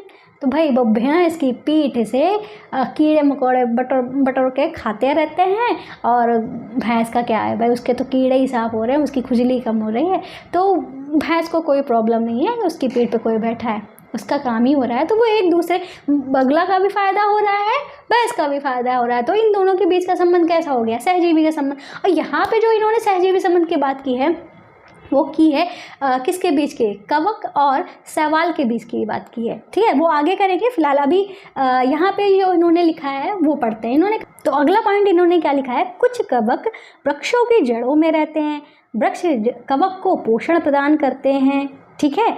और फिर उन्होंने क्या कहा है, बदले में उन्हें जल एवं पोषकों के अवशोषण में सहायता मिलती है। ठीक है, ये बात इन्होंने बताई है। तो यहाँ पे क्या है, एक दूसरे का जड़ और कवक के बीच में क्या संबंध है। तो कवक जो है ऐसी जगह पे रहता है जहाँ पे नमी होती है, मतलब कवक जो है नमी को ग्रहण करने में काफ़ी एक्सपर्ट होता है। ठीक है, नमी के साथ साथ उसके पास कुछ पोषक तत्व भी होते हैं जिससे वो अपने जीवन को यापन करता है, पर उसके पास क्या नहीं होता, क्लोरोफिल नहीं होता है, जिसकी वजह से वो क्या नहीं कर पाता है, अपना भोजन स्वयं नहीं बना पाता है। पोषक तत्व है पर अपना भोजन स्वयं नहीं बना पाता है, इसके लिए वो दूसरे पर निर्भर रहता है। तो क्या होता है, कवक जो होता है कहाँ रहता है, वृक्षों की जड़ों में रहता है। कवक जो है वो कहाँ रह रहा है, वृक्षों की जड़ों में रहा है। वृक्ष है तो मतलब वो अपना भोजन जो है स्वयं बना रहा होगा। तो क्या करता है, भोजन अपने द्वारा बनाया गया भोजन जो है वो किसको दे रहा है, वो कवक को दे रहा है। कवक क्या दे रहा है, उसके पास जल है ना और पोषक तत्व भी है, तो वो अपना जल और पोषक तत्व जो है वो दे रहा है किसको, जड़ों को दे रहा है। ठीक है, और जड़ और वो भोजन जो है वो किसको मिल रहा है, कवक को मिल रहा है। मतलब एक दूसरे का सहजीवी संबंध, साथ में रहने का संबंध जो है अच्छा खासा बना हुआ है, वो एक दूसरे के साथ में खुश हैं और रह रहे हैं। ठीक है, तो इन्होंने एक और बात बताई है लाइकेनों की। नेक्स्ट स्लाइड है हमारी। लाइकेनों में कवक व शैवाल सहजीवी के रूप में रहते हैं। शैवाल में क्लोरोफिल उपस्थित होता है जबकि कवकों में अनुपस्थित होता है। कवक शैवाल को रहने का स्थान, जल एवं पोषक तत्व उपलब्ध कराता है, जबकि बदले में शैवाल प्रकाश संश्लेषण द्वारा संश्लेषित खाद्य कवक को उपलब्ध कराता है। यहाँ पे भी आप देख सकते हो, एक फोटो देख सकते हो, इमेज देख सकते हो। यहाँ पे क्या है कि लाइकेनों की बात की गई है। लाइकेन क्या होता है, लाइकेन जो होता है उनमें दो चीज़ पाई जाती है, कवक भी पाए जाते हैं, शैवाल भी पाए जाते हैं। अब इन दोनों के बीच में क्या होता है, सहजीवी का संबंध होता है। सहजीवी का संबंध मतलब साथ रहने वाला संबंध होता है। क्या होता है कि कवक जो, शैवाल की बात करते हैं, शैवाल जो होता है वो ग्रीन कलर का होता है, और ग्रीन कलर का है तो मतलब उसमें क्लोरोफिल है। कवक जो होता है वो हमारा, उसमें क्लोरोफिल नहीं होता है। शैवाल में क्लोरोफिल होता है तो प्रकाश संश्लेषण की क्रिया करता है। कवक में क्लोरोफिल नहीं होता है तो वो प्रकाश संश्लेषण की क्रिया नहीं करता है। तो क्या करता है, शैवाल को क्या चाहिए, जल भी चाहिए होता है और कुछ पोषक तत्व भी चाहिए होते हैं, वो कवक के पास होते हैं। तो शैवाल जो होता है भाई प्रकाश संश्लेषण की क्रिया करता है, इसका मतलब वो भोजन बनाता है। भोजन बनाता है तो अपने द्वारा कुछ बनाया गया भोजन वो जो है वो किसको ट्रांसफ़र कर देता है, कवक को देता है, कवक को देता है। अब कवक क्या हेल्प करता है उसकी, कवक जो होता है, जो भी उसके, कवक ऐसी जगह पे होता है जहाँ पे नमी होती है, तो वो नमी को अब्जॉर्ब करने में थोड़ा अच्छा होता है। तो अपनी जो नमी होती है या कह दूँ जल और कुछ पोषक तत्व जो होते हैं नमी के साथ अवशोषित किए गए, वो दे देता है शैवाल को। ठीक है, इसने उसकी हेल्प की, इसने उसकी हेल्प की, इस तरीके से उनका जीवन यापन साथ में चलता रहता है। इसीलिए इनके बीच में कैसा संबंध है, सहजीवी का संबंध होता है। ठीक है, आ गया समझ में। अब चलते हैं नेक्स्ट स्लाइड पे। इस पे क्या लिखा हुआ है, इस पे लिखा है मृदा में पोषकों की पुनः पूर्ति। मृदा में पोषकों की पुनः पूर्ति, इसका मतलब क्या है, पादप मृदा से खनिज पोषक तत्व अवशोषित करते हैं, अतः मृदा में इनकी लगातार कमी होती जाती है। तो क्या मतलब है, ठीक है आगे पढ़ते हैं चलो। मृदा में पोषक तत्वों से समृद्ध करने के लिए भूमि में उर्वरक तथा खाद मिलाने की आवश्यकता होती है। उर्वरक एवं खाद में नाइट्रोजन, पोटेशियम, फास्फोरस जैसे पोषक होते हैं जो मृदा में मिल जाते हैं। भाई क्या होता है कि मृदा में हम क्या करते हैं भाई, खेती करते हैं, कभी कुछ भी करते हैं। ठीक है, मृदा में हम अपने जीवन यापन के लिए वृक्षों को ही, पादपों पे ही निर्भर रहते हैं ना। तो भाई क्या होता है कि मृदा से धीरे धीरे, मृदा तो हमारी वही है, इस मृदा से धीरे धीरे क्या करता है, पादप जो होते हैं धीरे धीरे पोषक तत्व जो होते हैं वो खींचते रहते हैं। ठीक है, जड़ों से जल के द्वारा, ठीक है, धीरे धीरे पोषक तत्वों को खींचते रहते हैं। नाइट्रोजन जो होती है मृदा में हमारी, जो नाइट्रोजन की यौगिक में कन्वर्ट होके आते हैं, कहाँ से, ठीक है, ऐसे कुछ जीवाणु जो होते हैं जो वायुमंडल की नाइट्रोजन को नाइट्रोजन की यौगिकों में कन्वर्ट कर देते हैं और उनको फिर किस में मिला देते हैं, मृदा में मिला देते हैं। वही नाइट्रोजन जो होती है वो हमारी जड़ों द्वारा धीरे धीरे अवशोषित की जाती है। अब जब क्या हो जाता है कि वृक्ष जो है धीरे धीरे उसी नाइट्रोजन का यूज़ करता रहता है तो मृदा में नाइट्रोजन की कमी हो जाती है। ठीक है, इसी कमी को दूर करने के लिए, या कह लो पोषक तत्वों की कमी हो जाती है, तो इसी कमी को दूर करने के लिए हम क्या करते हैं, भूमि में खाद और उर्वरक मिलाते हैं, ठीक है, जिससे इस कमी को दूर किया जाता है, ठीक है।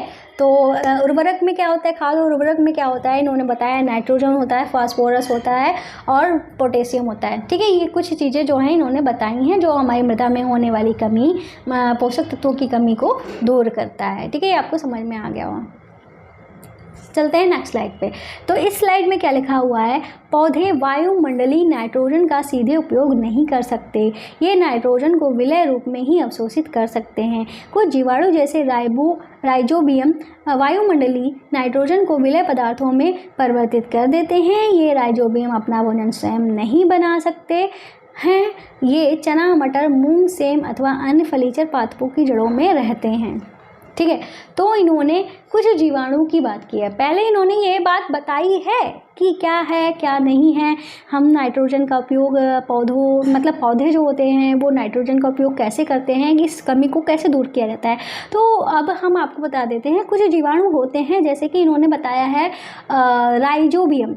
ये एक ऐसा जीवाणु होता है जो दाल वगैरह होती हैं इनकी जड़ों, इनके, ठीक है, इन पौधों की जड़ों में रहते हैं। ये राइजोबियम ऐसे जीवाणु होते हैं जो हमारी वायुमंडल की जो नाइट्रोजन होती है उसको मृदा में निर्मुक्त कर देती है नाइट्रोजन की यौगिकों के रूप में, ठीक है। अब हमें मृदा में भी नाइट्रोजन मिल गई, ठीक है, हमें वायुमंडल से तो हम अवशोषित कर नहीं सकते थे, हम का मतलब है कि पेड़ पौधे, ठीक है, वो वायुमंडल से वायुमंडल से नाइट्रोजन अवशोषित कर नहीं सकते थे, इसीलिए राइजोबियम ने क्या किया, उसको नाइट्रोजन की यौगिकों में मृदा में मिला दिया, निर्मुक्त कर दिया। अब क्या है, मृदा में हमारी नाइट्रोजन है, अब वो जड़ों के द्वारा अवशोषित कर लिए जाते हैं। तो ये जो राइजोबियम है कहाँ रहते हैं, ये फलीदार या दालों वगैरह में रहते हैं, उनके पौधों की जड़ों में रहते हैं, ठीक है। जो क्या करती है, राइजोबियम का काम क्या है, ये क्वेश्चन इंपॉर्टेंट है। राइजोबियम जो है वो हमारी मृदा में होने वाली नाइट्रोजन की कमी को दूर करता है, ठीक है।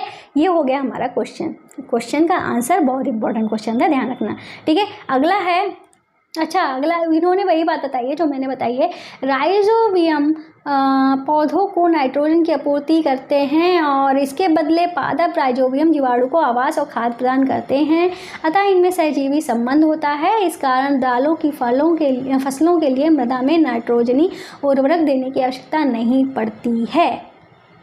तो इन्होंने ये बात ध्यान रखना है, ठीक है। इन्होंने जो लास्ट पॉइंट बताया, चलो इन्होंने जो बताया था, हमने भी आपको ये बता ही दिया पहले कि जो राइजोबियम जो है नाइट्रोजन की, मृदा में होने वाली नाइट्रोजन की कमी को दूर करता है, ठीक करता है ना दूर। तो अब क्या करता है, बदले में ये जो राइजोबियम है हमारी मृदा में होने वाली कमी को दूर करता है, तो बदले में इसको क्या मिलता है, आवास मिलता है, मतलब रहने के स्थान मिलता है। कहाँ रहता है, दालें वाली जो फसलें होती हैं उनकी जड़ों में रहता है, ठीक है।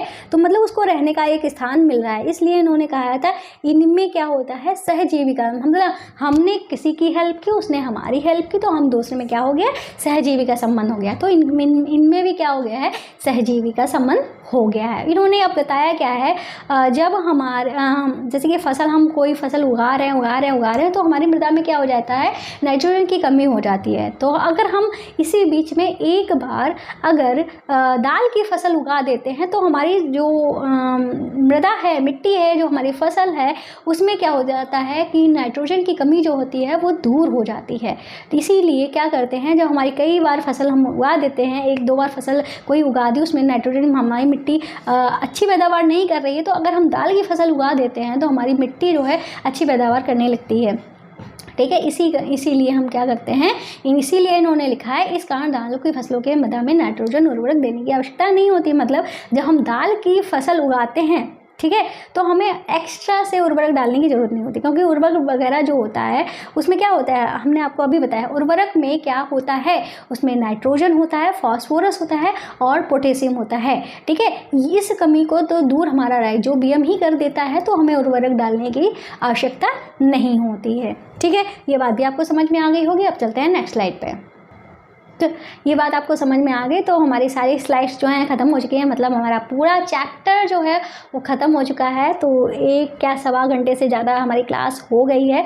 उम्मीद है क्लास जो है आपको अच्छी लगी होगी। तो भाई हमारे चैनल को सब्सक्राइब करना, वीडियो को लाइक करना नहीं भूलेंगे। अगर आपको ये पूरी PDF चाहिए पढ़ने के लिए, ठीक है, ये सारे नोट्स जो हैं आपको चाहिए, तो इसके लिए आपको क्या करना पड़ेगा, हमारे ऐप को डाउनलोड करना पड़ेगा। ऐप कहाँ मिलेगा? ऐप जो है वो हमारे प्ले स्टोर पे मिलेगा, जिसका नाम है जोजस स्टडी। प्ले स्टोर पे मिल जाएगा आपको, उस पर उसको मतलब डाउनलोड कर लेना और उस पर आप अपने स्लाइड करिएगा, ठीक है।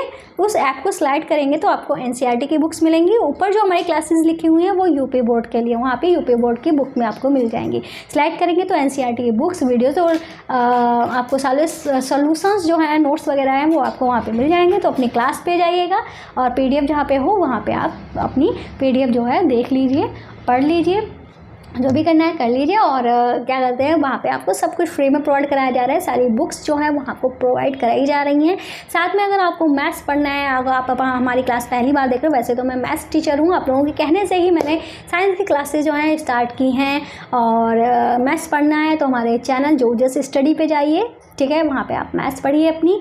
और हाँ, और एक और बात, अगर आपकी मैथ्स जो है काफ़ी कमज़ोर है, उसके लिए हमारा एक बेसिक चैनल है मैथ्स का, जोजस बेसिक मैथ्स। यहाँ पे आप छोटे छोटे कॉन्सेप्ट जो हैं, ट्रिकी मैथ्स जो है वहाँ पे आप सीख सकते हो। तो भाई बातें जो है बहुत ज़्यादा कर ली हैं, बोल बोल के मेरा मुंह भी दर्द हो गया है। और फिलहाल चलते हैं। तो आज की क्लास में बस इतना ही, मिलता है नेक्स्ट वीडियो में, तब तक के लिए बाय बाय।